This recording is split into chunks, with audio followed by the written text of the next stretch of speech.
Buenas tardes. Vamos a desarrollar un poco la primer operación del entendimiento, la primera operación lógica, la primera operación formal que la razón capta en el discurrir propio del entendimiento.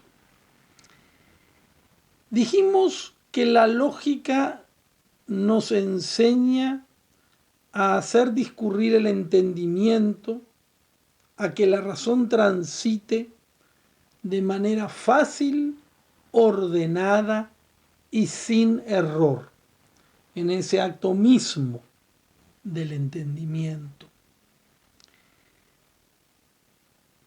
La premisa dada nos lleva a entender que para que algo sea ordenado, fácil, que no presente equívoco, debemos ir de lo simple a lo complejo, de lo fácil a lo difícil. Ergo, la primera operación va a ser la operación más simple, la operación más elemental, la operación más básica, la operación que poco y nada nos va a decir. Y a esa operación le llamamos concepto. El concepto es la aprehensión intelectiva de las notas esenciales de un objeto. Es decir, la mente capta, aprende aquello que es esencia del ser. Y a través de esa captación permite conformar el concepto, haciendo prescindencia de los accidentes circunstanciales, como ser cantidad, calidad, espacio, tiempo. El concepto no nos va a decir más que aquello que captamos. Ergo, la mente no está discurriendo aún. No nos está sirviendo como instrumento para alcanzar lo correcto o incorrecto, lo verdadero o lo falso. Pero es un punto de partida, por eso es la primer operación. Tenemos que el concepto no lo debemos confundir con la imagen, mera representación sensorial del objeto. La imagen es limitada, el concepto no. Podemos tener una imagen en cantidad pero limitada. Si nos extendemos en demasía, la imagen se pierde, el concepto no. Si captamos el concepto naranja, podemos captar aún cuando estemos frente a un gran naranjal, mientras que la imagen va a estar limitada a cierta cantidad de naranjas. Las propiedades del concepto son la comprensión y la extensión.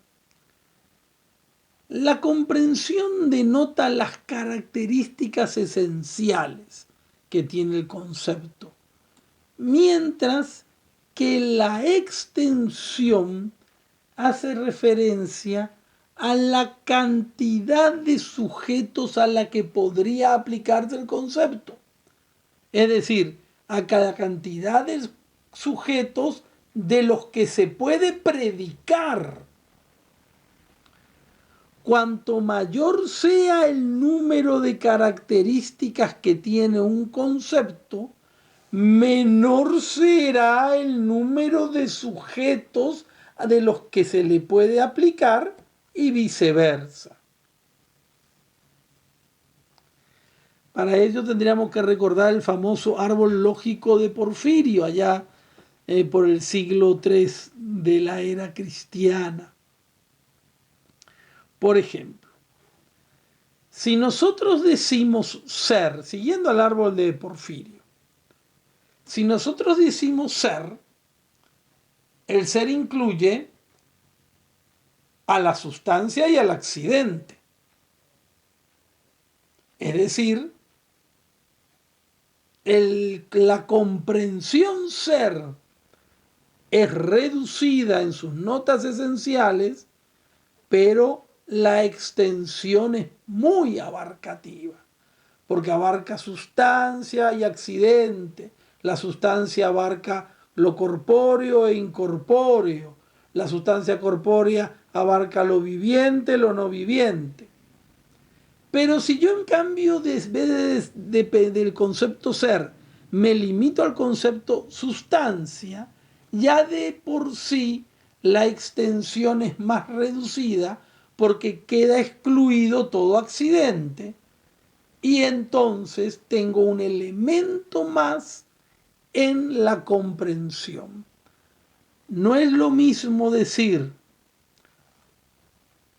ser humano como, como un sujeto de una individualidad racional, espiritual, corpórea, que lo podemos dividir en hombre y mujer, que decir mujer. Porque al decir mujer ya estamos limitando la extensión y ampliando la comprensión. Hay muchas clases de conceptos.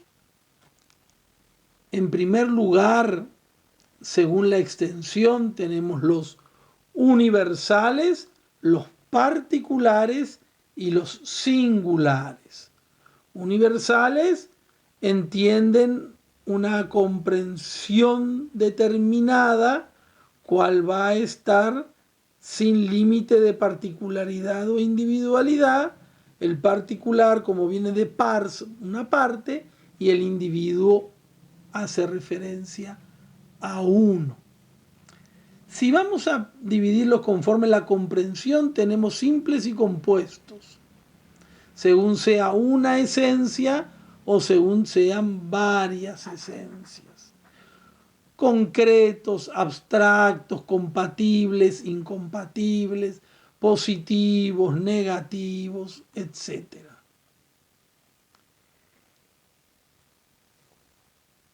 El concepto, entonces, se nos presenta a nosotros de una manera primera en cuanto al discurrir del entendimiento. Nosotros veremos enseguida lo propio del concepto jurídico. Es inevitable para tratar de comprender a cabalidad lo que le corresponde a la lógica jurídica, habiendo ya entendido lo que es la lógica, entender aquel fenómeno humano sobre el cual recae este instrumento del entendimiento que es la lógica. Es decir, es imperioso recordar qué es el derecho para poder situarlo en el amplio y heterogéneo campo de las actividades humanas, mostrando su múltiple significación y analógica significación, para hablar propiamente de la justicia, esa virtud moral específica cuyo objeto propio es el derecho, es decir, lo justo, y luego fácilmente concluir que la actividad jurídica, aún desde el punto de vista cognoscitivo, involucra la rectitud de la voluntad y el buen sentido práctico. La lógica del hombre del derecho, diremos en consecuencia, es una lógica en cuanto ciencia, pero hinchada por la prudencia, el casuismo, el buen sentido y la analogía.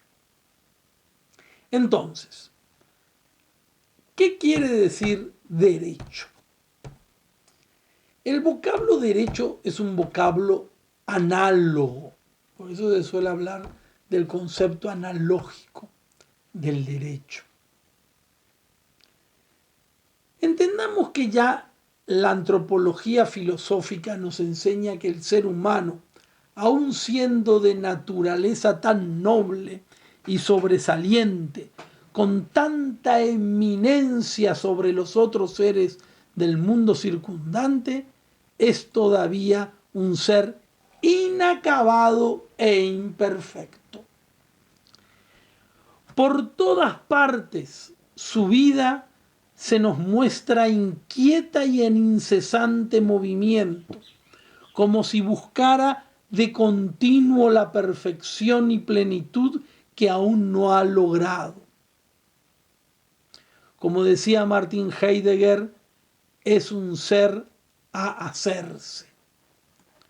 Busca su plenitud y perfección con incesante afán de esfuerzo y lucha. El dinamismo humano tiende a su propia realización, es decir, a la actualización acabada y perfecta de aquello que su naturaleza ya es en esbozo o en potencia. El fin del hombre es llegar a ser lo que es. Ahora bien, estos afanes del hombre por llegar a su plenitud se realizan en estrecha solidaridad y comunión con los otros hombres. La convivencia es un camino obligado para llegar a la plenitud humana.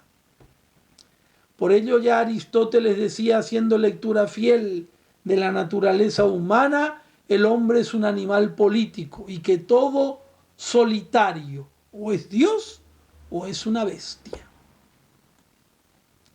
Y quien dice vida social o vida política, dice al mismo tiempo derecho.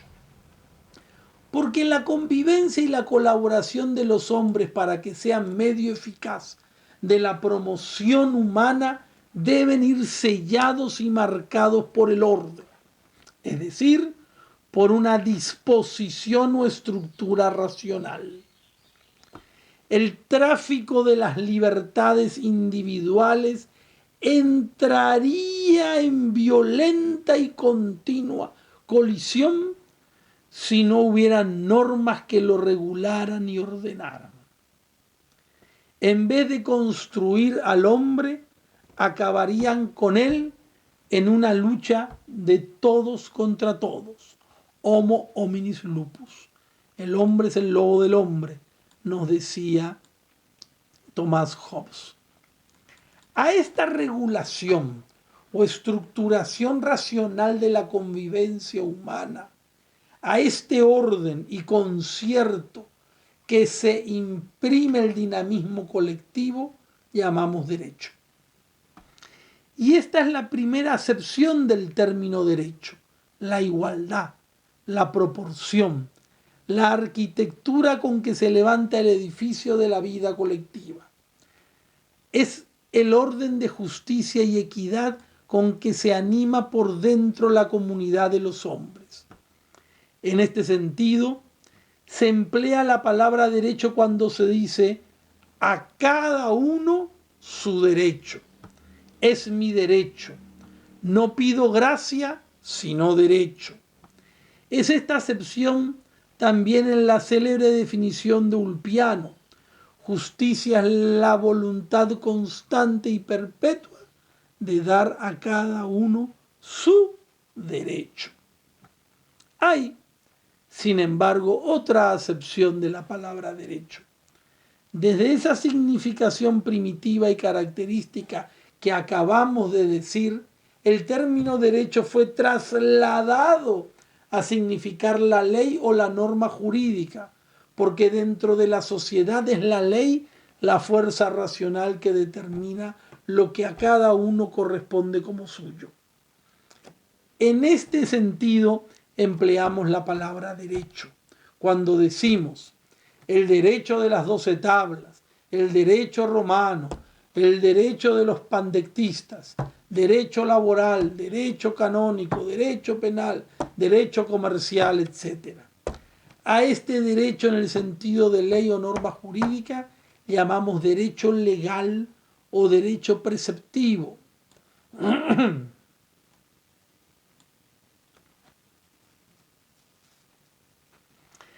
Hay una tercera acepción del término derecho, que es el que llamamos derecho subjetivo. Significa entonces la facultad o poder moral de poseer o exigir algo. En este sentido se toma la palabra derecho en las frases siguientes: tengo derecho a la vida, derecho a mi buena fama, derecho a la casa o al automóvil que he comprado, derecho al sufragio activo o pasivo, etc.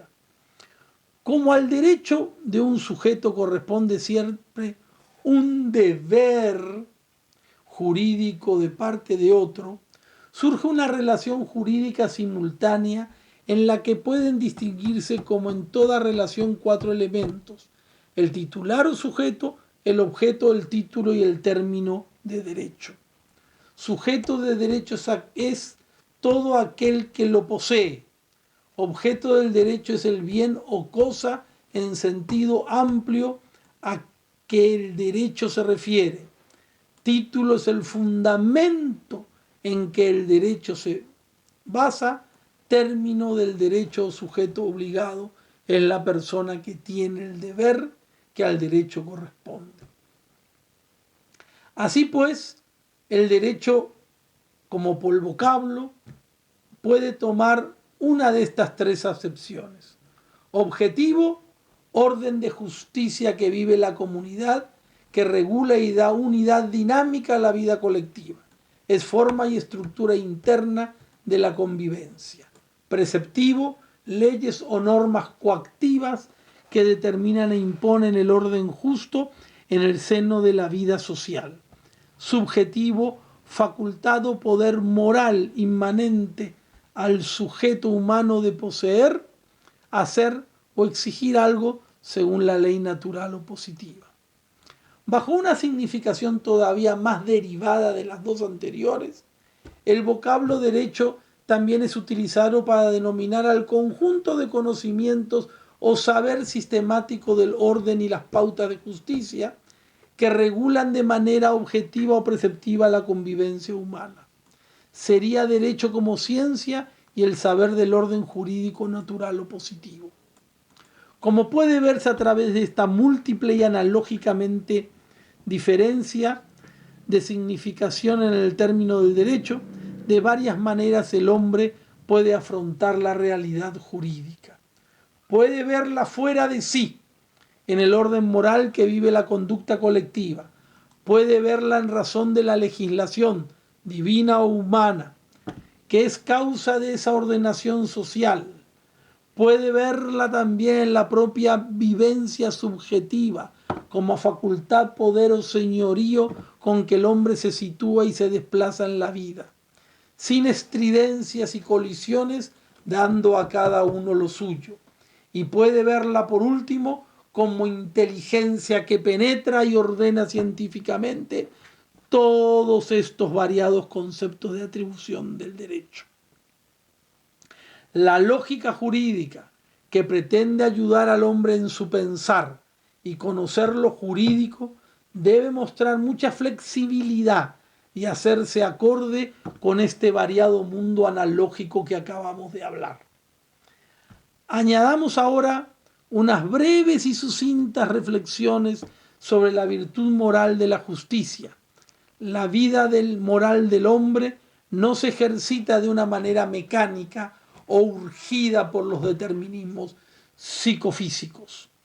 Es libre y abierta a un variado horizonte de valores, y múltiples factores pueden oponerse a su recto dinamismo. Necesita un fortalecimiento interno, y para vencer estas dificultades y superar esos factores extraños que procuran extraviar su conducta. A este vigor moral que el hombre se fortalece, llamamos justicia. Llamamos justicia a esa virtud o energía moral interna que capacita al hombre para mantener firme su voluntad en la inclinación de dar a cada uno lo suyo. Perpetua y constante voluntad de dar a cada uno lo suyo, como dice la ya muy antigua definición de Ulpiano, dada en la antigua Roma.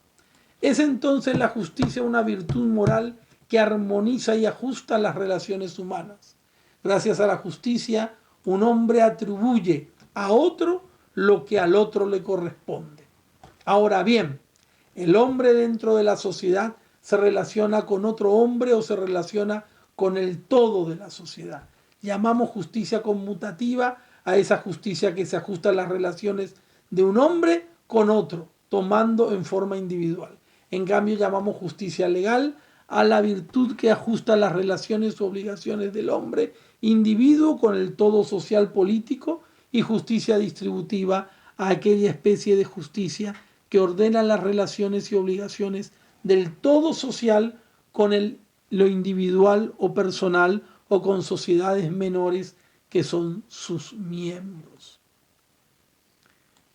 Y decimos que el derecho es el objeto de la virtud de la justicia. Es una breve y sencilla afirmación, pero que encierra un fuerte contenido de trascendencia para el pensar del hombre, para el pensamiento humano que se ocupa de la materia jurídica.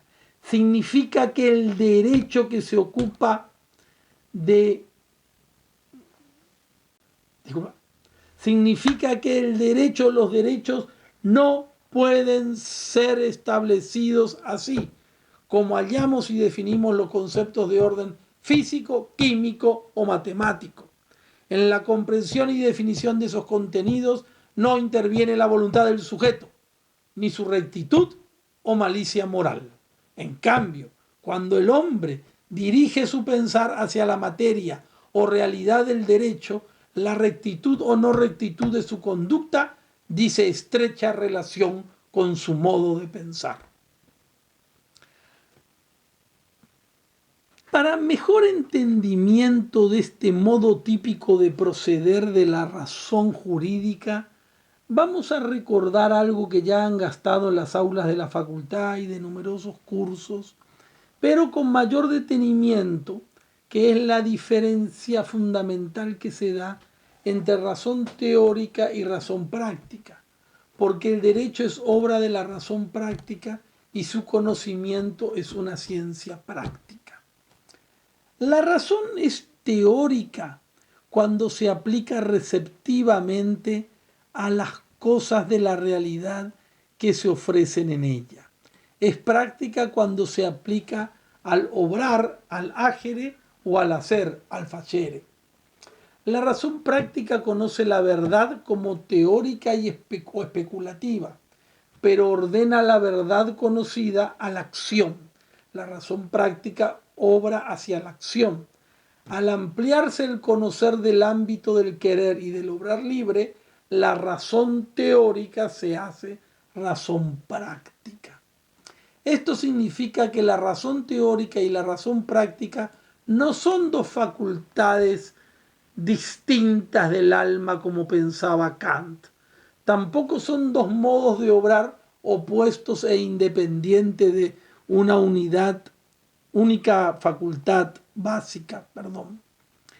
En el concepto de la razón práctica, este está necesariamente comprendido y expresada la razón teórica. La facultad básica es la razón teórica, que se amplía en la práctica para iluminar, orientar y ordenar la conducta humana libre. Lo teórico, entonces, penetra totalmente en lo práctico, algo así como lo genérico penetra en la diferencia específica. El objeto propio de la razón teórica es la verdad y lo real en las cosas. Descubre el orden que se da en las cosas. En cambio, el objeto propio de la razón práctica es lo verdaderamente bueno, es decir, lo que hace al hombre, lo que el hombre debe hacer, la conducta de vida, la conducta verdaderamente ordenada y conducente a la plenitud final del hombre. Por consiguiente, la razón práctica no es otra cosa que la misma razón teórica que se extiende en su conocer al ámbito delicado del querer humano. Es una función especial de la misma razón teórica. Este conocer humano que se extiende en el campo del querer y ordena la conducta de acuerdo a las exigencias del fin de los hombres, puede elaborar normas o leyes prácticas en diversos niveles conforme el grado de contingencia y aplicabilidad práctica concreta. Podemos pensar tres niveles. Un primer nivel de sindéresis. La sindéresis, primer principio, hace el bien y evita el mal. Entonces, el primer nivel de sindéresis es un nivel muy universal y abstracto. La razón práctica encuentra y ordena las normas primeras y más universales de la conducta humana. Son los primeros principios, fundamentos de toda la vida moral. Estas normas son las normas de la ley natural y el derecho natural. Un segundo nivel de filosofía o ciencia moral, apoyado sobre esos primeros logros por la sindéresis, el pensar práctico avanza hacia planos más concretos, de mayor aplicabilidad práctica. El conocer de este nivel se apoya mucho más en la experiencia y traza las normas de conducta, iluminando mucho más cerca el obrar humano. Y por último, un nivel de prudencia y acción concreta. La vida práctica, sin embargo, es una realidad muy singular, circunstanciada y concreta. Necesita una regla más próxima y que ilumine bien de cerca el deber moral de aquí y de ahora. Esta regla singular, adecuada a las circunstancias presentadas, le da a la razón práctica prudencia. Ella dice, atendiendo los pormenores del aquí y ahora, lo que se debe hacer para que el acto humano sea verdaderamente bueno, es decir, ordenado al fin propio del hombre. En estos niveles, la razón práctica ordena lo verdaderamente bueno, pero va descendiendo de planos más universales a planos más concretos y singulares. Podríamos entender mejor este descenso de la razón práctica, que es la razón teórica ampliada al campo del querer humano, describiendo en un esquema en dos columnas los pasos paralelos y consecutivos entre la razón y la inteligencia y la voluntad. Algunos autores han hablado de 8 pasos, otros autores han hablado de 12 pasos. Es decir, los pasos por los cuales transita la razón o inteligencia y la voluntad, que va desde la captación de el bien pretendido del objeto hasta el disfrute total de la cosa. ¿No es cierto? Este es el cuadro que le presentamos. Acá vemos dos columnas, ¿no es cierto? Vemos inteligencia, voluntad. En primer lugar está la aprehensión intelectual, es la concepción del objeto. El primer paso que le corresponde al ámbito de la voluntad es la complacencia. Es decir, la voluntad se adhiere al bien que la inteligencia le ha presentado porque lo ha reconocido como tal. La voluntad reconoció como posible, potencialmente posible, ese objeto que la inteligencia le mostró. Luego la inteligencia realizó un examen considerando minuciosamente y atentamente el bien presentado, preguntándose si conviene o no y si es posible alcanzarlo o no. Luego viene el paso de la intención. Después de examinado el bien considerado un fin, debe cuidarse que ese fin tenga buena intención. La astucia es una habilidad usada para engañar porque no quiere adherirse al bien. Luego, la inteligencia nos busca los medios. Son un requisito indispensable para alcanzar el objetivo que se presente.